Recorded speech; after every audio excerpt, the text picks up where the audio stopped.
오늘도 거룩한 주일에 예배에 함께 하신 모든 분들 하나님께서 말씀과 성령의 능력으로 충만하게 은혜 베푸시기 바랍니다. 자, 오늘 본문 말씀은 이사야서 43장 1절로 7절입니다. 야곱아 너를 창조하신 여호와께서 지금 말씀하시느니라. 이스라엘아 너를 지으신 이가 말씀하시느니라. 너는 두려워하지 말라. 내가 너를 구속하였고 내가 너를 지명하여 불렀나니 너는 내 것이라. 네가 물 가운데로 지날 때에 내가 너와 함께 할 것이라. 강을 건널 때에 물이 너를 침몰하지 못할 것이며 네가 불 가운데로 지날 때에 타지도 아니할 것이요 불꽃이 너를 사르지도 못하리니 대전하는 여호와 내 하나님이여 이스라엘의 거룩한 이여 내 구원자임이라. 내가 애굽을 너의 속량물로 구스와 스바를 너를 대신하여 주었노라.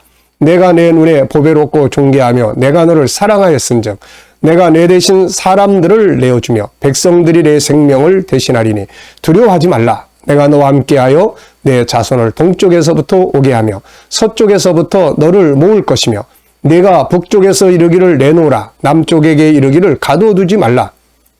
내 아들들을 먼 곳에서 이끌며 내 딸들을 땅끝에서 오게 하며 내 이름으로 불려지는 모든 자 곧 내가 내 영광을 위하여 창조한 자를 오게 하라. 그를 내가 지었고 그를 내가 만들었느니라. 아멘. 본문 말씀은 이번 주간의 묵상 말씀입니다. 본문은 하나님께서 자기 백성들에게 주시는 정체성에 대한 말씀입니다. 세상을 살아가면서 자기에 대해 어떤 정체성을 갖느냐는 아주 중요합니다. 잘못된 삶은 알고 보면 잘못된 정체성에서 나옵니다. 우리는 이 자기에 대한 정체성을 자화상이라고도 이야기를 합니다. 자기에 대한 그림이죠. 나 자신에 대해서 어떻게 생각하고 있느냐가 내 인생을 만들어 갈 수가 있게 되는 거죠. 자기 자신에 대해 어떤 정체성, 어떤 자화상을 가지고 있느냐에 따라서 세상을 살아가는 삶의 모습이 다 달라지게 됩니다. 민수기 13장을 보면은 가나안 땅을 정탐하고 온 12명의 정탐꾼들이 있었습니다. 그런데 같은 현장을 보고 왔지만 10명의 생각과 두 사람의 생각이 달랐습니다. 12명 중에 10명은 가나안 현장을 보고 와서 우리는 그 땅에 들어갈 수 없다 이렇게 이야기를 하죠. 그 좋은 땅에 들어갈 수 없다. 왜 그렇게 이야기를 했을까요?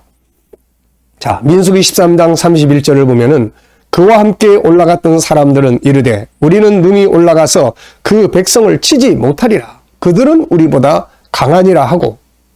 자, 이 사람들은 10명은 가나안 땅에 들어갈 수 없다고 이야기를 합니다. 그들은 왜 그 땅에 들어갈 수 없다고 했을까요? 자, 다음 말씀이 아주 중요합니다. 그 이유는 그들의 내면에 잘못된 자화상이 그려져 있었기 때문이에요. 스스로에 대한 잘못된 정체성, 잘못된 자화상이 가나안 땅에 들어갈 수 없다라고 결론을 내린 거죠. 그들의 이야기를 보겠습니다.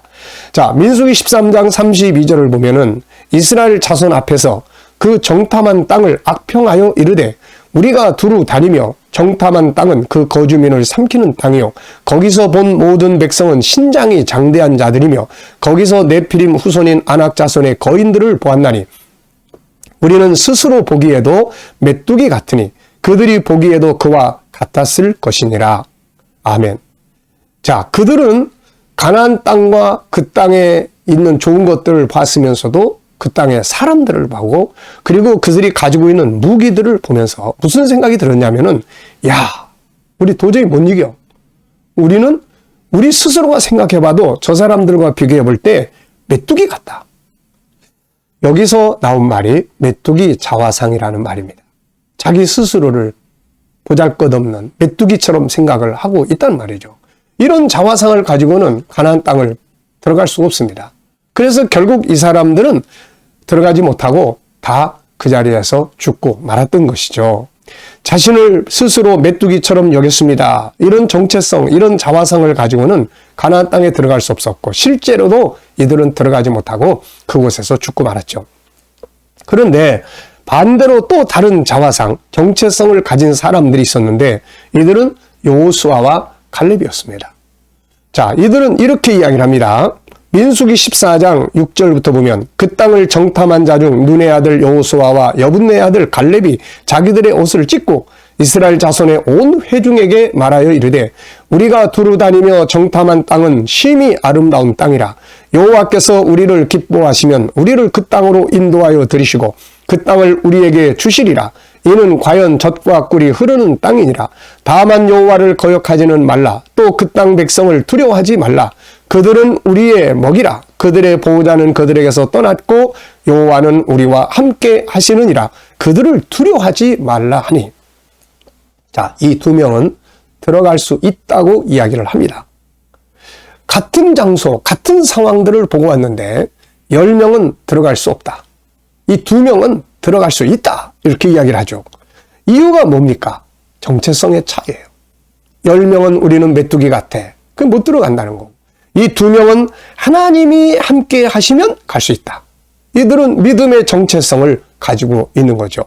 가나안 사람들이 아무리 강해도 하나님이 우리와 함께 하시니 그들은 우리의 밥이라고 이야기를 합니다. 자, 이들의 내면에는 하나님이 함께 하심으로 능히 할 수 있다는 강력한 정체성이 자리 잡고 있습니다. 결국 이 사람들은 나이가 들었어도 나중에 다 그 땅에 들어가지 않습니까? 정체성은 얼마나 중요한지, 정체성이 그 사람의 인생을 만드는 거예요. 그 사람의 내면에 어떤 정체성이 자리 잡고 있는가는 너무나 중요합니다. 그 정체성이 그의 인생을 만들어 가기 때문에 그런 것입니다. 자, 여러분, 오늘 이 말씀을 듣고 있는 여러분들은 어떤 정체성을 가지고 계시나요? 대부분의 많은 사람들은 세상의 기준을 가지고 자기의 정체성이 만들어집니다. 우리가 사는 세상은 어떤 것입니까?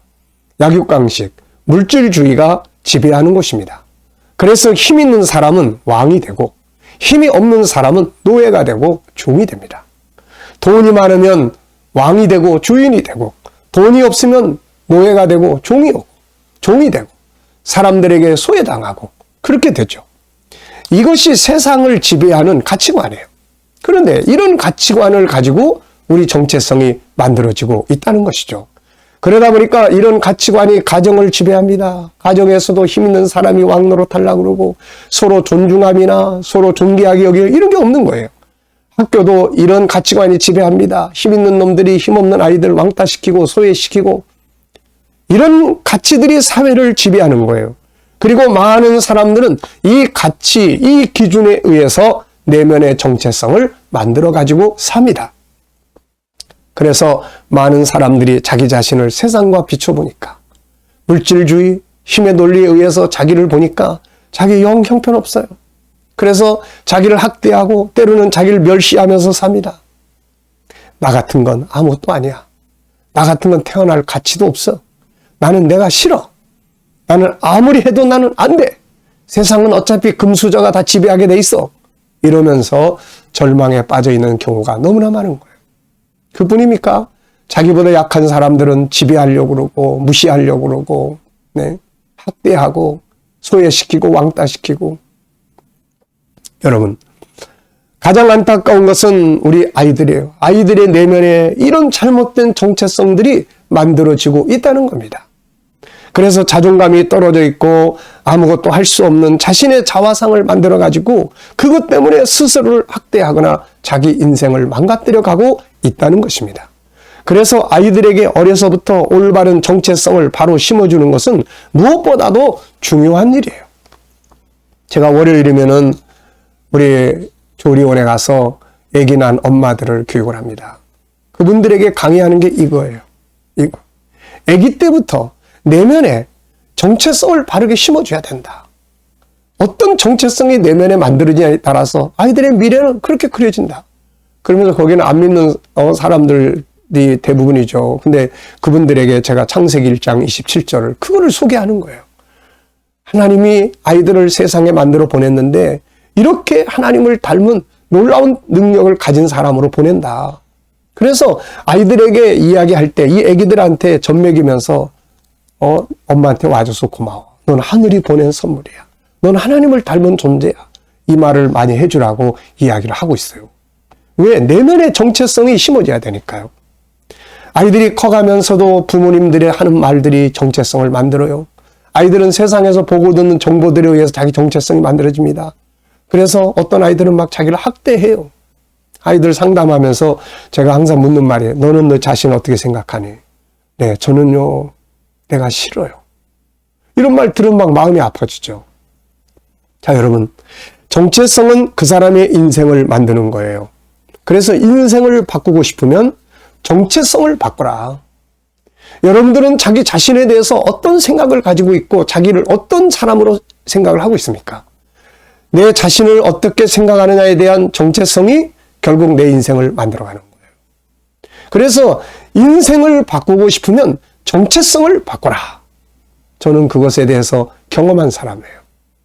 늘 말씀드립니다마는 저는 일찍부터 초등학교 3학년 때부터 서울에 올라와가지고 그때부터 사회생활을 시작을 했어요.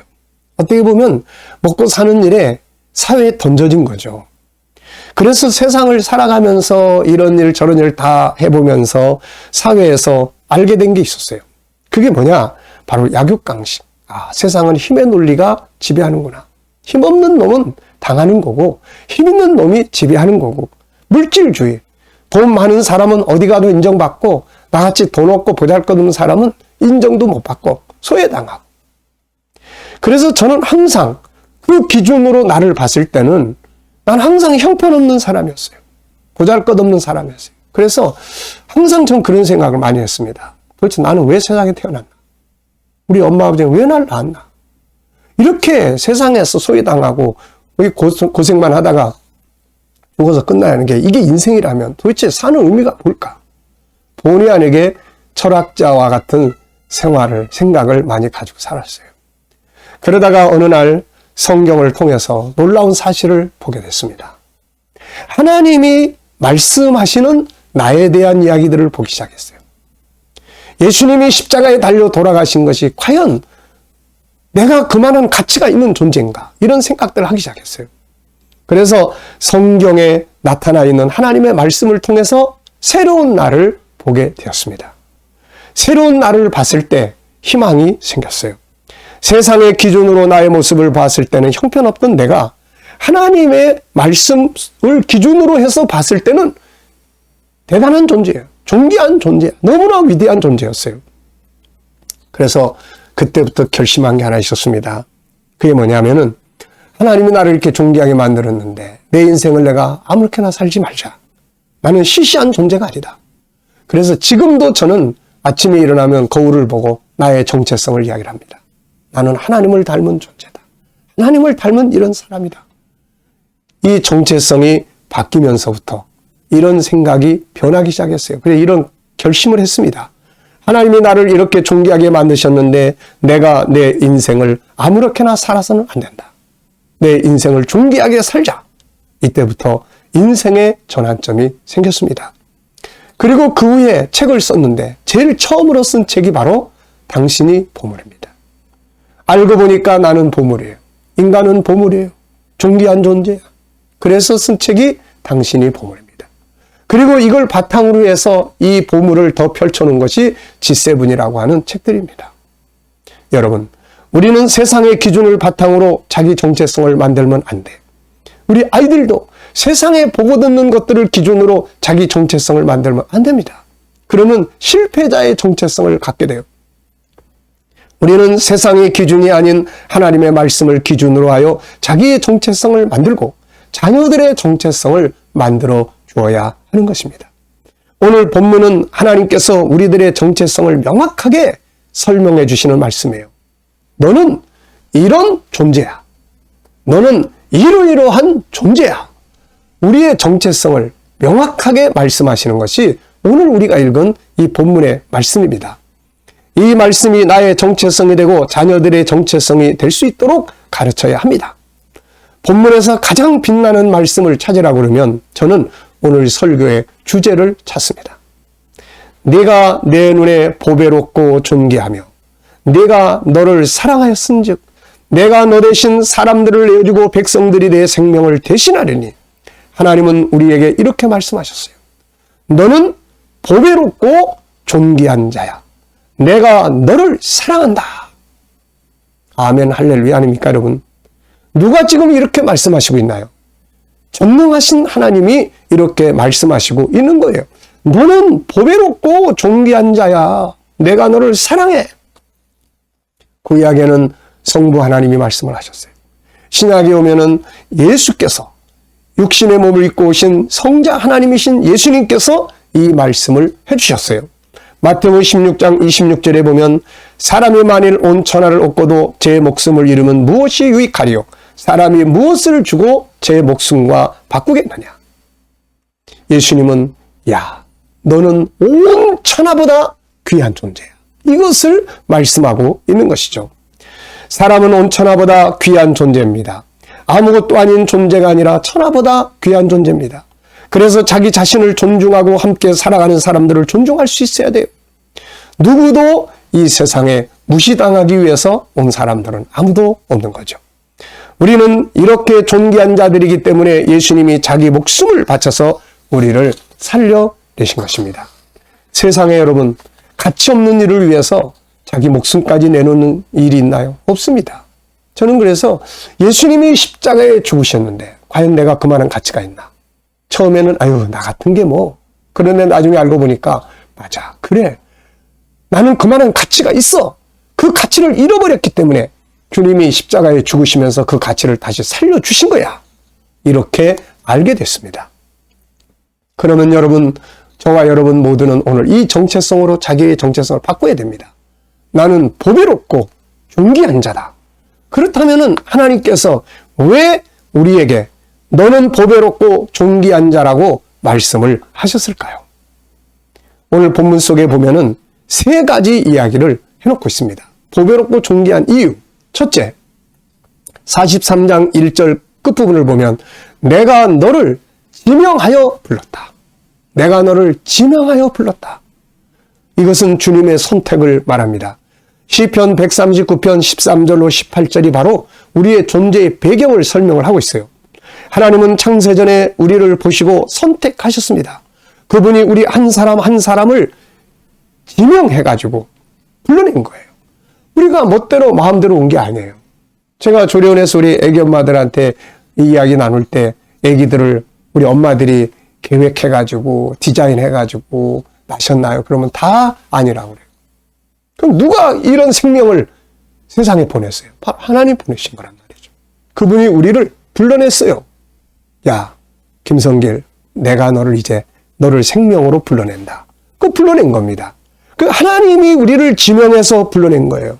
우리를 사랑하시고 기뻐하시고 필요해서 우리를 지명해서 세상에 존재할 수 있도록 불러낸 겁니다. 우리가 아무렇게나 내 멋대로 세상에 온 것이 아니라 하나님이 지명해서 불러내심으로 우리가 세상에 온 것입니다. 여기에 저와 여러분의 가치가 있는 것이고 존귀한 이유가 여기 있는 거예요. 그분이 택하셨기 때문에, 그분이 불러내셨기 때문에 우리는 존귀한 겁니다. 두 번째는 그분이 우리를 창조하셨어요. 이사야 43장 1절을 보면 야곱아, 너를 창조하신 여호와께서 지금 말씀하시느니라. 너를 지으신 이가 말씀하시느니라. 하나님은 우리를 선택하실 뿐만 아니라 우리를 지으셨어요. 근데 우리를 창조하실 때 이 내용이 너무나 존귀하게 만들어진 거예요. 창세기 1장 27절이 그거를 보여줍니다.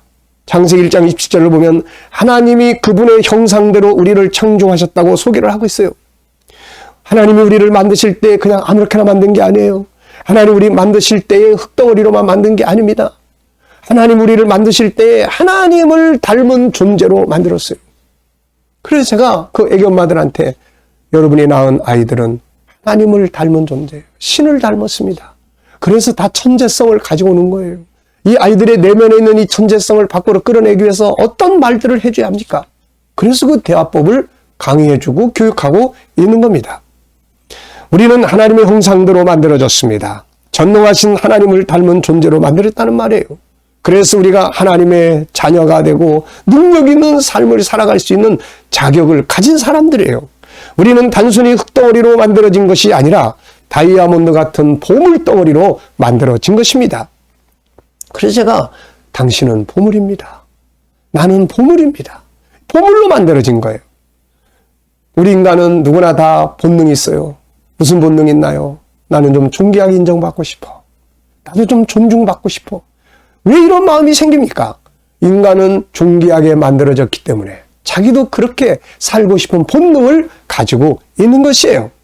인간은 시시한 존재가 아닙니다. 세상이 있든 없든 세상 기준으로 나를 보면은 형편없는 자가 될 수가 있지만 하나님의 말씀을 통해서 나를 보면 나는 보배롭고 존귀한 자야. 하나님 날 지명에 불렀고 하나님의 형상을 내가 가지고 있기 때문에 나는 존귀한 자가 되는 겁니다. 그래서 우리는 나는 하나님을 닮은 존귀한 자다. 하나님을 닮은 능력의 사람이다. 이 자기 정체성을 이걸 가져야 되는 거예요. 이걸 가져야 가나안 땅에 들어갈 수가 있습니다. 하나님이 함께 하신다. 그래, 하나님이 역사하시면 되는 거야. 내 안에는 하나님을 닮은 그분의 형상이 들어있어. 그리고 이 형상을 찾아내서 빛나게 만들고 훈련하고 연습해서 세상을 다스릴 수 있도록 하면 되는 거거든요. 세 번째는 우리를 구원하셨다고 하십니다. 43장 1절에 보면 이스라엘아 너를 지으신 이가 말씀하시느니라 너는 두려워하지 말라 내가 너를 구속하였고. 하나님은 우리를 구원하신 분이에요. 자기의 피로 우리를 구원하셨습니다. 그의 피값으로 우리를 사신 거죠. 그러니까 우리는 싸우려 제품이 아니에요. 전능하신 하나님의 형상대로 만들어졌죠. 그 다음에 그분의 피로 값주고 사셨습니다. 그래서 인간은 하나님 앞에 보배롭고 존귀한 존재예요. 여러분들이 여러분의 전 재산을 다 바쳐가지고 산 물건이 있으면 아마 엄청나게 존귀하게 여길 것입니다. 예수님은 자기 생명을 바쳐서 우리를 사신 거예요. 이보다 귀한 존재가 어디 있겠습니까? 결론입니다. 여러분 결론적으로 무엇이라고 말씀하고 있습니까? 결론적으로 이 43장 1절에 보면 너는 내 것이다. 내가 너를 지명해서 불러냈고 내가 내 형상대로 너를 만들었고 너는 영원히 나와 함께 살 사람이고 내 목숨을 주고 너를 샀어. 그래서 이제부터는 너는 내 것이야. 누구도 너를 해칠 수 없고 누구도 너를 해할 수 없고 어떤 상황에서도 내가 너와 함께 할 거야. 왜? 너는 내 것이니까. 이게 결론이고 우리들의 정체성에 대한 약속입니다. 여러분, 우리 모두는 하나님의 것입니다. 가장 위대하시고 전능하신 하나님의 것입니다. 그분의 자녀입니다. 그분의 백성입니다. 그래서 하나님은 이렇게 선포하세요. 4절에 보면 네가 내 눈에 보배롭고 존귀하며 내가 너를 사랑하였은즉. 아멘입니다. 오늘 이 말씀을 듣는 여러분 모두의 자기 정체성으로 삼으시기 바랍니다. 나는 세상의 약육강식, 힘의 논리, 물질적인 어떤 기준에 의해서 자기 정체성을 만들지 말고 그거 다 버리고 하나님의 말씀에 근거한 자기 정체성을 만들어야 합니다. 이걸 싹 바꾸면 세상을 이길 수 있는 담대한 사람으로 승리할 수가 있게 되는 거죠. 다시 한번 4절에 너는 내 눈에 보배롭고 존귀하며 내가 너를 사랑하였은즉. 아멘. 할렐루야. 하나님이 야 너는 보배롭고 존귀한 자야. 그런데 우리 생각은 자꾸 아니에요. 세상에 가보세요. 나 같은 거 쓸모없습니다. 이거 안 된다는 거야. 전에는 세상의 기준으로 날 보고 난 보잘것없는 존재야. 그러면서 자기를 학대하기도 했을지라도 이제부터는 무슨 소리야. 나는 하나님 앞에 보배롭고 존귀한 사람이야. 나는 하나님의 형상을 가진 사람이고 내 안에 있는 하나님의 형상을 가지고 세상을 난 다스릴 수 있어. 이 자기 정체성을 확실하게 가지고 살아야 합니다. 정체성이 바뀌어야 인생도 바뀌는 거예요. 자, 하나님은 우리에게 이런 정체성을 말씀하시면서 이 정체성에 맞도록 보배롭고 존귀한 자에게 내 것에 대해서 내가 어떻게 할 것인지를 하나님 말씀을 하셨어요. 그게 오늘 본문이야. 한번 다시 읽어보겠습니다.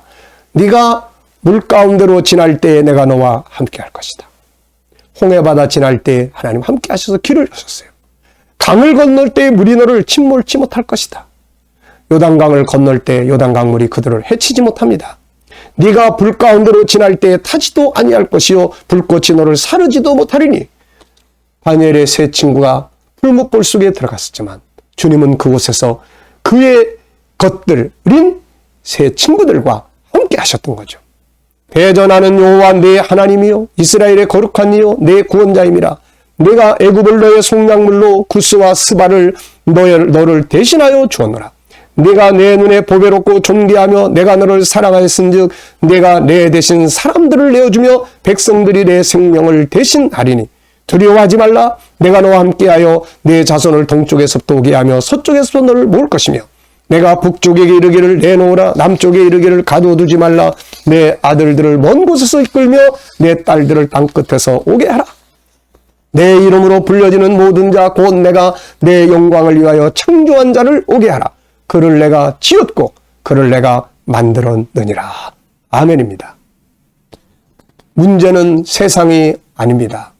내가 어떤 정체성을, 자화상을 가지고 있느냐가 중요한 것입니다. 오늘 여러분들의 정체성은 무엇입니까? 오늘 본문의 말씀, 너는 보배롭고 존귀한 자, 나의 것, 이것이 오늘 저와 여러분들이 가져야 될 정체성입니다. 그리고 우리 아이들에게 반드시 이 정체성을 가르쳐서 이 정체성을 심어야 합니다. 그래야 세상에 나가서 그 세상에 쓰잘데없는 잘못된 기준에 의해서 자기를 평가하지 않고 자기를 학대하지 않고 자신감 있게 담대하게 살아가면서 자기를 존귀하게 여기고 다른 사람들을 존중히 여기며 세상을 다스리는 삶을 살 수가 있게 되는 것입니다. 세상의 기준으로 만들어져 있던 정체성을 오늘 하나님의 말씀의 정체성으로 바꾸시기 바랍니다. 이것이 승리의 비결입니다. 기도하겠습니다. 주님 감사합니다. 오늘 귀한 말씀, 너는 내 것이라. 너는 보배롭고 존귀한 자라. 이 말씀을 내 마음판에 깊이 새겨서 올바른 정체성을 가지고 세상을 승리하는 자들이 다 되어지게 하여 주시고 우리 자녀들 속에 이 정체성이 바르게 심어질 수 있도록 주님 역사하여 주시옵소서. 감사하며 예수님의 이름으로 기도하옵나이다. 아멘.